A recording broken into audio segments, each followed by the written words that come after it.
वृद्धावस्था दुख का कारण या दुख का घर क्यों है? वृद्धावस्था का समय काटे क्यों नहीं कटता है? वृद्धावस्था पर ये जीवन इतना बुरा क्यों लगता है? और वृद्धावस्था पर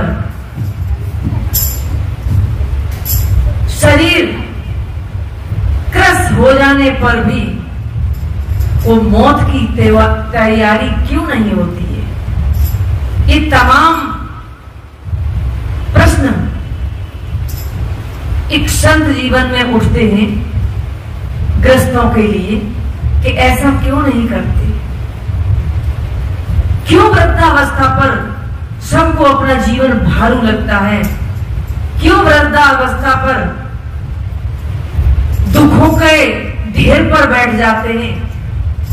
क्या कभी ऐसा कोई संत या ऐसा कोई रिसर्चर नहीं मिला जो उन किसी भी बिंदुओं पर संकेत करता और मेरा जीवन सुधर जाता या संभल जाता?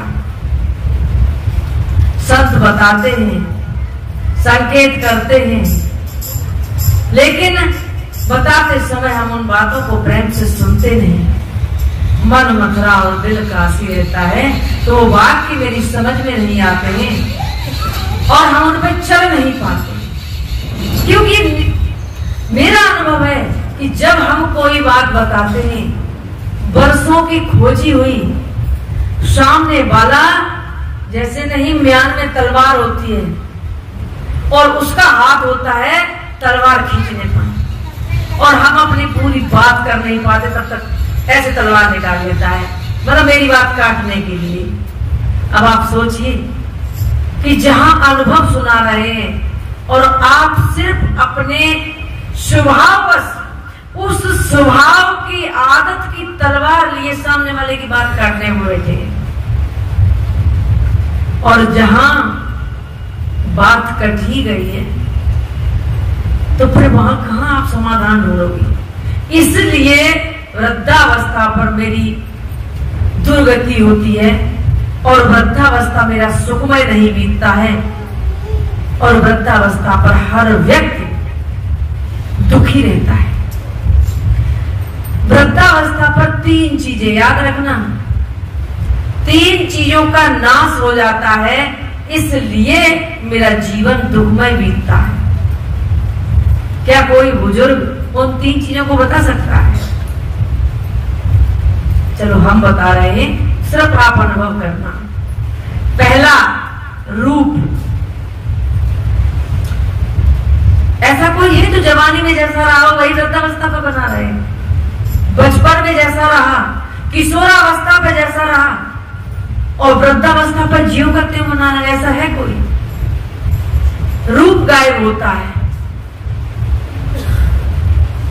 रूप, शक्ति और अधिकार, ये 3 वृद्धावस्था पर बिल्कुल चले जाते हैं। ये हमारे दुख का कारण है। अब रूप, हमारी जवानी में हम जब 4 रोटी और 2 किलो दूध पचा लेते थे, वृद्धावस्था पर उतना पचता नहीं है, और पच भी जाए तब भी इस बात की गारंटी है जवानी वाला रूप वृद्धावस्था पर नहीं रहेगा। और जब रूप नहीं रहता है तो मैंने अपने आंखों के सामने, खड़गपुर की बात है, एक 55-60 साल की माताजी हम थी, तो वो कुछ शरीर से ठीक लग रही थी। मैंने कहा माताजी आपकी उम्र तो ज्यादा नहीं लगती, आप बड़ी सुंदर दिख रही हो इस उम्र में भी, क्या आपकी 40 की उम्र है? तो वो रोने लगी कि नहीं, उम्र तो हमारी 60 के लगभग होने जा रही है। अरे महाराज, अब क्या रूप था मेरा, रूप तो इतना सुंदर था। उन्होंने अपनी फोटो निकाली, पर्स में से फोटो निकाली, दिखाई और आंसुओं से रोने लगी। मैंने कहा भाई माताजी, मैंने तो ऐसा कुछ नहीं कहा जो आप दुखी हो गई, कितने सुंदर थे हम, अब क्या, अब तो कुछ नहीं रहा, काय के लिए में सारा शरीर बेकार हो गया। तो मैंने कहा कि काय के लिए कितने भी हो तब भी शरीर बेकार होता ही है, ये तो सत्य है, प्रकृति में परिवर्तन होता ही है, ये रूप तो बदलेगा ही। इसके लिए रोना बंद कर दो। जैसे तैसे उन्हें शांत कराया। वो तो कुछ भावुक हो थी माता जी, तो आंसू और निकल गए। लेकिन प्रत्येक व्यक्ति को अपने रूप का दर्द और दुख होता है, चिंता होती है और परेशानी होती है, और वो दुखी रहता है। वो सोचता है हम अपने जवानी में थे वैसे ही वृद्धावस्था पे बने रहे। तो पहले दुख का कारण रूप। अब दूसरा शक्ति। जिस प्रकार रूप हमारा चला जाता है और शक्ति भी, हम खुद कहते हैं कि आज के 10 साल पहले बगैर डाली हो, बिल्कुल सीधा पेड़ हो और उस पे से फटाफट चढ़े चले जाते थे। और अब यदि स्टूल रखा है तो इधर उधर दीवार देखते हैं, बहुत सोचते हैं, तब कहीं किसी चीज का सहारा लेते, तब स्टूल के ऊपर पैर रखते हैं कि गिर न जाए, क्योंकि वो शक्ति या अपने शरीर पे भरोसा नहीं रहा कि गिर गए तो कोई उठा भी नहीं पाएगा 80 किलो वजन का। तो शक्ति क्षीण हो ही जाती है धीरे धीरे, कोई 50 पे, कोई 60 पे। अब हमारा खाना पीना थोड़ा है, दूध भी नहीं ज्यादा, घी भी नहीं, 2 रोटी 24 घंटे में, तो बहुत ज्यादा कोई इतनी शक्ति नहीं है कि हम इस गाड़ी को ही ढकेल लें हाथ से। कहने का मतलब है कि वो शक्ति क्षीण हो जाती है। जब शक्ति क्षीण होती है तो प्रत्येक व्यक्ति को दुख होता है, और वृद्धावस्था पर तो निश्चय। और वो दुख के कारण ही वो घर और परिवार में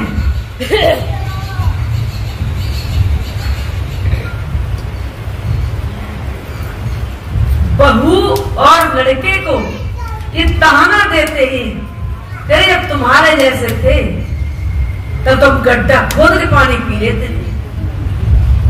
अब वो उसी शक्ति को याद कर करके, अब आज की जो नई जनरेशन है वो उतना नहीं काम करते हैं, लेकिन वही पुरानी याद कर करके उन्हें किसी का काम आंख से नहीं आता, और वो पल पल चारपाई पे लेटे लेटे दुखी होते हैं शक्ति के कारण। तीसरा कारण है हमारे दुख का अधिकार। बड़े बड़े पदाधिकारियों को, बड़ी बड़ी ऊंची पोस्ट वाले पर, बड़े बिजनेसमैनों को, बड़े अच्छे धंधे चलाने वालों को जब वृद्धावस्था पर संतानें हमारा अधिकार ले लेती हैं, और उनसे कितना केवल जो अच्छे संस्कारी इतने नहीं चिल्लाए पे हम है अधिकार। क्योंकि हम चाहे घूमने जाएं, चाहे किसी के घर जाएं, हम इन चीजों को बहुत बारीकी से देखते हैं। तो कोई कितना भी जवानी में जिसके आगे पीछे 10-10, 20-20 लोग चलते हैं, और जब वृद्धावस्था आती है चारपाई पे लेट जाते हैं, तो वही लोग मुंह घुमा के उसके दरवाजे से निकल जाते हैं। और वृद्धावस्था पर हमारी संतानें जब हमारा अधिकार ले लेती हैं, तो जो संस्कार युक्त संतानें हैं वो इतना कह देती हैं, पिताजी तुमसे चुपचाप नहीं बैठा जाता है, आप सारा काम हो रहे हैं, सब हम कर रहे हैं, बस आप शांति से बैठो, तुम्हें क्या मतलब है, खाओ और लेटे रहो, सो जाओ। और उस बाप को ये शब्द भी ऐसा लगता है जैसे गोली की तरह से चुभा दिया। और अब बाप उस अवस्था पर भी ये चाहता है कि सारे अधिकार मुझे रहे, मुझे पूछ पूछ के लड़के काम करें, हम बताएं तो ही काम करें, ना बताएं तो ना करें। और इसके कारण वो जब बच्चों के काम में बीच में जब घुसते हैं, ऐसे तो कोई बिरले ही संतानें होती हैं। और सच पूछा जाए, बड़ा सिस्टम अजीब है। थान सिंह ने बड़ा अच्छा कहा था, एक पिछले संत आए थे, वो तालियों पे बड़ा विरोध करते थे, ये महाराज जी ताली बजवा रहे, बेचारी मेरी गुरुभक्त लोग कहाँ जाए कि ताली बजाएं कि बंद करें, कि रोए बने न गाएं, साव रहे माँ, मतलब अलग अलग सिस्टम बना देते। और वैसे ही हमारे बाप वर्ग के जनरेशन का सिस्टम है। एक बाप कह रहा था, एक बेटा बाप के पैर दबा रहा था, डॉक्टर साहब आए, डॉक्टर साहब ने कहा कि हाँ, और दादाजी कैसा चल रहा है, कितने बेटे हैं, क्या हो रहा है। एक बेटा इंजीनियर है, वो बंगलोर में है, और एक बेटा डॉक्टर है, वो विदेश चला गया, और यही केवल नालायक है जो यहाँ पढ़ा है। अब वो जो पैर दबा रहा है उससे वो बाप कह रहा है कि यही केवल नालायक निकला जो यहाँ है, और एक बेटा तो मेरा डॉक्टर है, वो विदेश चला गया, एक इंजीनियर है, वो बंगलोर में नौकरी कर रहा है। अब बताइए उस बाप को आप क्या कहेंगे जो पैर दबा रहा, पास में बैठा, खैर खबर पूछ रहा है, उसको कह रहा है कि यही एक नालायक निकला जो यहाँ पढ़ा है। अब समझाने की कहाँ जाए, क्या करें। और अधिकार, बच्चे यदि काबिल होते हैं, अपने क्षेत्र में वो आगे बढ़ते हैं, तो अपने क्षेत्र की उनके पास डिग्री है, तजुर्बा है, अनुभव है, तो वो एक पिता से कहते नहीं है कि पिताजी आपको हमारे क्षेत्र की नहीं मालूम है, आप कृपया शांत रहिए, हम सब देख लेंगे, सब कर लेंगे, आपको पैसे चाहिए उतने हम पैसे देंगे और आप खाइए पिए मस्त रहिए। अब यही बात उस बाप को बुरी लगती है, मुझसे शिकायत करते कि महाराज जी आज पता है मैंने लड़के ने क्या कह दिया, हमें बताओ क्या कह दिया। वो कहता है तुम्हें खाने और पहनने से मतलब ज्यादा तकरार नहीं क्यों देते। अब उन्होंने थोड़ा सा और बाहर चला के कह दिया, लड़के से पूछा कि भाई आपने अपने पिताजी से कैसा कहा, हमारे भक्त ने कि महाराज ऐसे नहीं कहा, हमने बस इतना कहा है कि जिस क्षेत्र की, जिस बिजनेस की मुझे जानकारी है, और पिताजी उसमें कहते हैं अब उनकी बात कैसे मान लें, मुझे पता है कहाँ क्या लगना क्या करना, तो मैंने इतना कह दिया आपको जितने पैसे चाहिए वो हम दे देंगे, आप अपने काम से काम रखिए, शांति से बैठिए और आप आश्रम में जाके सत्संग करिए। महाराज बुरा कहा हो तो हम माफी मांगते हैं, बुरा तो नहीं कहा। तो वो अधिकार, ये बुजुर्गों को आज का सत्संग समझा रहे हैं कि जब अधिकार चला जाता है, आपको सोचते जो जवानी में हम अपनी पत्नी को अपने हिसाब से चलाते थे, छोटे छोटे बच्चों को डरा के धमका के जिधर चाहते वधर चलाते थे, अब वृद्धावस्था में सुते ही एक प्रकृति का ये नियम है कि वो अधिकार चला जाता है बच्चों की तरफ। और अब उल्टा दिमाग क्या भी काम करता है, यदि कोई बच्चा, यदि कोई बहू यदि 15 दिन के बाद भी ये कहती है कि सासू माँ क्या सब्जी बना ले, सासू माँ कितनी रोटी कर ले, सासू माँ कितना आटा गूंदे, तो सास चिढ़ जाती है कि बेवकूफ तुझे जरा सा भी अकल नहीं है, मेरे पीछे पड़ी रहती है। अब हम कहीं बैठे हैं और वो पूछने आती है, फोन करती है कि क्या सब्जी बना ले, क्या बना, तेरी मर्जी है वो कर।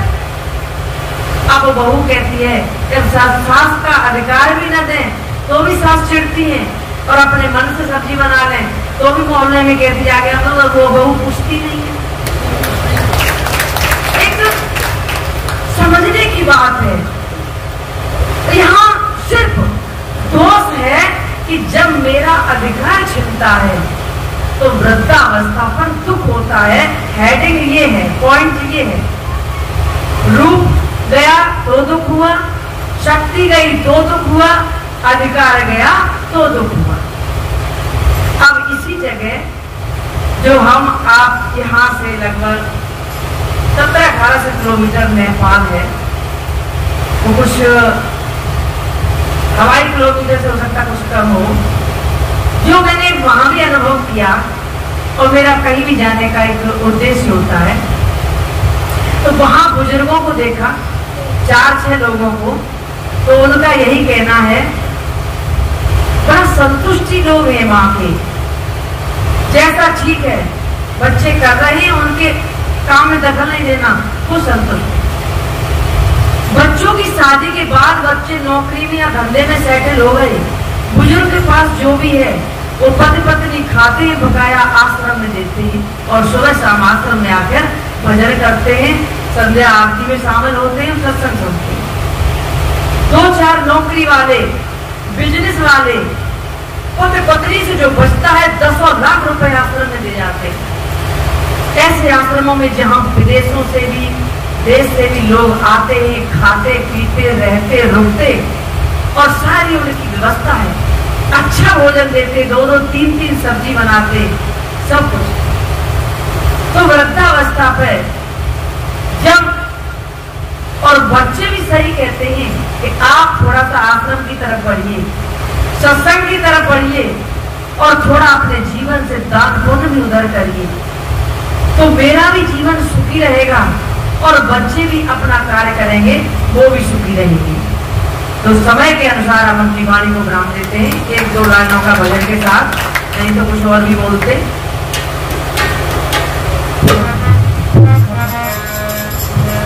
जो तू सच्चा बानी